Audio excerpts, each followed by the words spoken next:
বিসমিল্লাহির রহমানির রহিম। আজকে ভিডিওটা শুরু করলাম সকাল থেকে। তো সবাইকে আসসালামু আলাইকুম। সবাই কেমন আছেন? জানি আলহামদুলিল্লাহ ভালো আছেন। আমিও আলহামদুলিল্লাহ ভালো আছি। আল্লাহ পাক ভালো রাখছে। তো সবাইকে অসংখ্য অসংখ্য ধন্যবাদ যারা আমার ভিডিওগুলো দেখতেছেন এমনকি লাইক কমেন্ট করতেছেন। আপনাদেরকে অনেক অনেক ধন্যবাদ। কলেজের আপু ভাইয়েরা, মন থেকে ভালোবাসা আর দোয়া দুটোই রইল। আপনাদেরকে এই গরিবের বাড়ির নিমন্ত্রণ করলাম। সবাই এই গরিবের বাড়িতে আসবেন।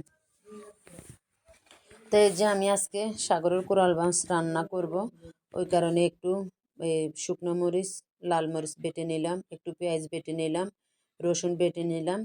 মানে মানে আজকে সবগুলো বাটা দিয়ে রান্না করব। কারণ কোরালের মাছটা এভাবে রান্না করলে, আমি তো মাছগুলো কষাই রান্না করি আপনারা জানেন। তো বেশিরভাগ মাছ আমি কষাই খাই, আমি বাজি মাছ একটু কম খাই। তো ওই জন্য সবগুলো বাটা দিয়েই রান্না করতেছি, রান্নাটা যেন স্বাদ হয়।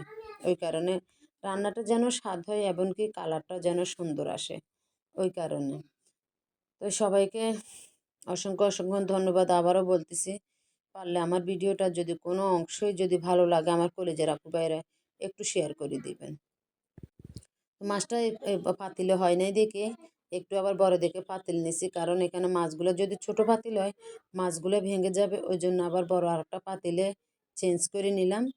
প্রথমে তো বুঝতে পারি না মাছগুলো যে হবে না, ওই কারণে আবার আরেকটা পাতিল নিয়ে নিলাম।